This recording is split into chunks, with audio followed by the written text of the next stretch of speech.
Comme l'indique ce très joli maillot, aujourd'hui, on va parler d'un Lyonnais. On va parler de Ryan Cherki. En ce moment, il y a pas mal de débats sur lui, pas mal d'opinions, d'avis, etc. J'en ai entendu un justement hier sur l'Afterfoot RMC, notamment Walid qui a parlé de Walid Acharchour, qui a parlé de Ryan Cherki. Et j'ai beaucoup aimé ce qu'il a dit et je vais prendre ses patins. Je vais revenir un petit peu sur ce qu'il a dit et je vais donner mon avis. Donc, Ryan Cherki, moi déjà en tant que supporter lyonnais, oui, je suis aussi supporter lyonnais, pas que supporter du Real. Il faut savoir que Ryan Cherki, moi, c'est un joueur que j'ai adoré, que j'adore toujours. Mais c'est un joueur qui m'a apporté beaucoup de frustration par le passé. Je vais essayer de m'expliquer. Donc, c'est un joueur qui est pétri de talent, ça c'est indéniable, on le sait tous. C'est un joueur qui a des qualités techniques au-dessus de la moyenne. Mais voilà, il avait ses problèmes de régularité, ses problèmes d'attitude. Il a commencé dans le monde pro en 2020, plus ou moins, il me semble, c'est en 2020. Ça fait 5 ans. Ça fait 5 ans qu'il est à l'Olympique Lyonnais, qu'il joue en Ligue 1 et qu'il est dans le monde professionnel. Et il a seulement 21 ans. Il ne faut pas l'oublier. On a souvent tendance à oublier l'âge des joueurs. Voilà, il y a des joueurs qui ont 17 ans, je pense à Yamal, des Désiré Doué qui sont 19 ans. Voilà, tu as des petites pépites comme ça qui sortent, qui sont déjà matures, qui jouent déjà au très très haut niveau et qui sont déjà très très bons. C'est des comètes qui arrivent dans le monde du foot et ils sont déjà matures, très intelligents, ils sont prêts à l'emploi, prêts à jouer au haut niveau, que ce soit en Ligue des Champions, dans leurs championnats respectifs, etc. Mais il y en a très peu, c'est assez rare. Et Cherki, c'est un joueur qui a 17, 18, 19 ans. Voilà, on attendait ce joueur-là, qui faisait partie de cette nouvelle génération de cracks, entre guillemets. Mais voilà, honnêtement, il y avait toujours ce souci d'attitude, de régularité. C'était par fulgurant, c'était inconstant. Son attitude, pareil, envers ses coéquipiers, toujours en train de râler, en train de se plaindre, lever les bras comme ça en éventail. Il ratait une passe, il trouvait le moyen de se plaindre envers ses coéquipiers alors que c'était lui le fautif.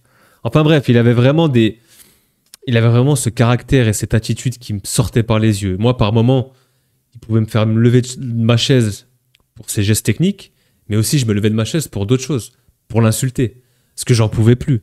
Vraiment, par moments, je me suis vraiment énervé sur lui. Et en tant que supporter, il y avait des attitudes que c'était inacceptable ce qu'on voyait sur le terrain. Voilà, il courait pas, il faisait pas les efforts défensifs. Il jouait que quand il avait le ballon. Un joueur sans ballon inexistant, pas de repli défensif, pas d'appel, pas de dédoublement, pas d'effort, rien du tout. Et aujourd'hui, dans le football de haut niveau, le football moderne, c'est un football athlétique. C'est un peu à l'opposé, de ses caractéristiques, qui lui est un joueur un peu fin techniquement, qui joue le ballon près du pied, pas beaucoup de courses, quelques gestes techniques, quelques passes, quelques accélérations par moment. Mais voilà, c'était pas non plus les efforts athlétiques, les allers-retours, grosse capacité de volume de jeu, etc. Non, c'était pas ses points forts. Donc, à un moment donné, ça pouvait pas coller, ça pouvait pas matcher. Il s'est retrouvé sur le banc, etc. Et il a été mis à l'écart, il a été mis de côté, il a été réutilisé par moment, il a été remplaçant. Comme j'ai dit, c'était des fulgurances. Par moment, il rentrait, il mettait un but, par moment, il faisait une petite passe D, quelques dribbles, quelques gestes de grande classe. Mais ça s'arrêtait là, beaucoup de pertes de balles, aucun retour, aucun effort défensif, des mauvais gestes, des mauvaises attitudes, pardon. Ça restait toujours ce joueur qui avait cette certaine cote sur le marché européen. Voilà, il y avait toujours des clubs qui étaient intéressés par son profil. Mais on a entendu, il y a eu beaucoup de rumeurs de transfert, etc. Mais jamais rien de concret. Il est resté à Lyon. Dernièrement, il a prolongé son contrat.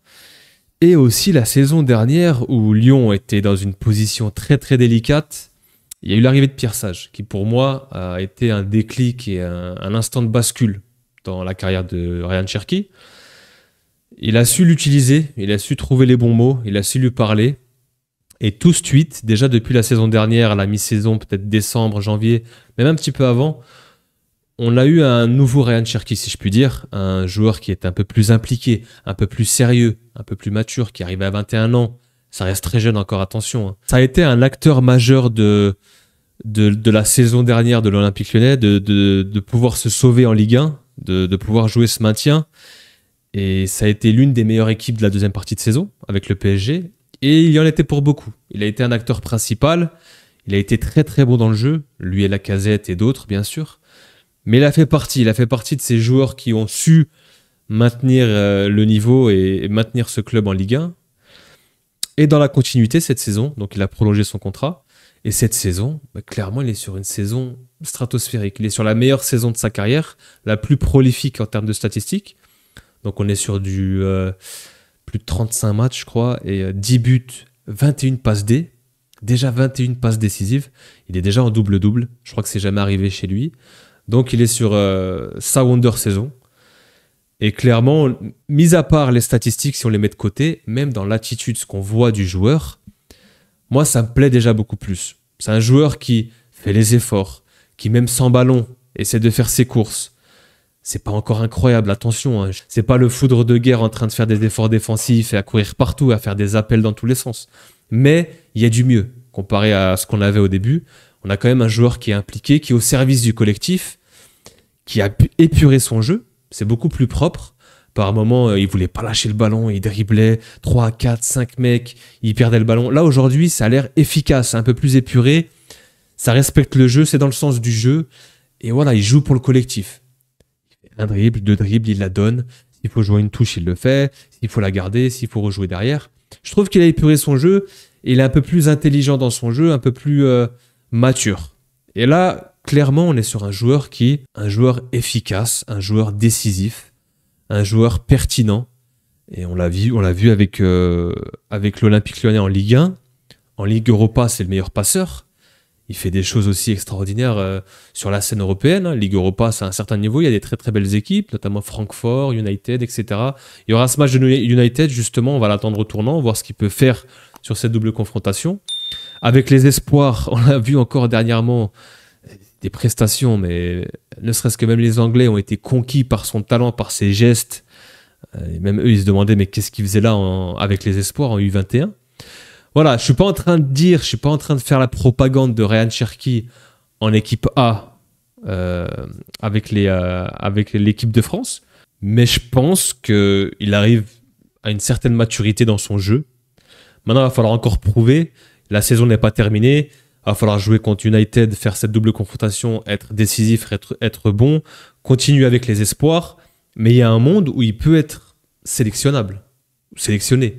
Quand on voit un Désiré Doué qui a fait quelques bons matchs avec le PSG en Ligue des Champions aussi, il a été sélectionné derrière. Cette saison, Cherki, de par ses statistiques et ce qu'il montre sur le terrain, il est tout à fait sélectionnable. Je dis pas qu'il faut le prendre, qu'il soit titulaire ou quoi que ce soit. Il peut rentrer dans le groupe progressivement, gratter quelques minutes ici et là. Surtout, là où je veux en venir, c'est un profil atypique. C'est un profil très rare. C'est un style de joueur qui est en voie de disparition pour moi. C'est un numéro 10 qui n'existe plus. C'est le numéro 10 qu'on a pu voir dans le temps, dans les années 2000, où c'était la mode, où on avait ce joueur avec le maillot floqué 10, très fin, très, très beau à voir jouer, très esthétique, tout dans la passe, dans la finesse, dans l'élégance. Il a ses caractéristiques. C'est un joueur très rare. Il en reste pas beaucoup des joueurs comme ça. Il y en a très peu. Et en équipe de France, quand on regarde nos milieux de terrain, quand on prend Tchouaméni, quand on prend Rabiot, quand on prend Manu Koné, quand on prend Guendouzi, je peux encore en citer, c'est des profils qui se ressemblent et qui sont un peu athlétiques, assez robustes, dans l'effort physique, etc. Et là, on a un profil, même si c'est pas le même poste, vous m'entendez, mais là, c'est un joueur un peu plus offensif, mais il a cette qualité technique. Il se rapproche un peu plus d'un Olysée, de ce qui peut être aussi Griezmann. Il y a aussi la comparaison, même si j'aime pas faire des comparaisons, c'est pas l'idée, mais un Fekir qui a joué à Lyon aussi, qui avait le même profil gaucher comme lui. Bon, faut savoir que Cherki, il est ambidextre, il a les deux pieds. Hein. Quand il tape des corners, c'est autant du pied droit, du pied gauche, pareil pour les pénaltys. Voilà, c'est un joueur qui a des qualités hors normes. Vraiment, vraiment, quand on le regarde jouer, il sait faire des choses que certains ne savent pas faire. Il voit des choses que d'autres ne voient pas. Et moi, la sensibilité foot, le toucher avec le ballon, ce qu'il peut faire, aujourd'hui, il le fait, mais c'est efficace, avec efficacité. C'est talonnade, c'est la passe qu'il fait contre le PSG, quand il est rentré contre Francfort. Non, il a fait vraiment des gestes de grande classe, des très très beaux gestes, mais qui plus est, efficaces. Et ça, vraiment, moi, comme je l'ai dit, c'est des joueurs qui me font lever de ma chaise. Et moi, qui me font vraiment kiffer ce football, ce football technique, ce football pur. Et ça change. Surtout aujourd'hui, on est dans un football qui est athlétique, aseptisé. Tout est dans les courses, la tactique, le placement, etc. Tout est bien structuré, contrôle, passe, pas d'erreur. Là, au moins, on a un peu de fantaisie, un peu de magie dans le football. Voilà, quand on dit que le football est mort, mais grâce à des joueurs comme ça, le football n'est pas mort. Voilà, ça nous refait penser à ces joueurs d'antan où ils avaient cette qualité technique, ces numéros 10 dont je parlais. Même lui, il a dit dans une interview, il disait qu'il préférait le foot avant. Ça peut paraître c'est un peu paradoxal, il a 21 ans, mais il n'a pas connu ce foot de l'époque. Mais je pense qu'il s'est renseigné, il a regardé. Maintenant, on peut avoir toutes les vidéos, les highlights, etc. Voilà, c'est un joueur ça pue le football. Voilà, c'est du dribble, de la technique. Ça joue propre, c'est très soyeux, c'est très fin, c'est très élégant. Voilà, il peut avoir ce déficit physique, ce déficit athlétique, là où tu dois faire des courses, ses replis défensifs, ce football sans ballon qui peut lui poser problème. Il travaille un petit peu dessus, je vois quand même de l'amélioration sur ce secteur, sur cet aspect.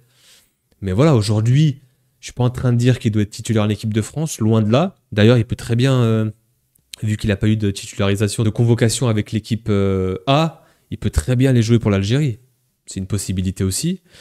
Mais maintenant, il est avec les espoirs en équipe de France. Je pense que dans la continuité, s'il continue à évoluer, à être dans la progression comme il est dans sa trajectoire, il peut aller chercher l'équipe de France A.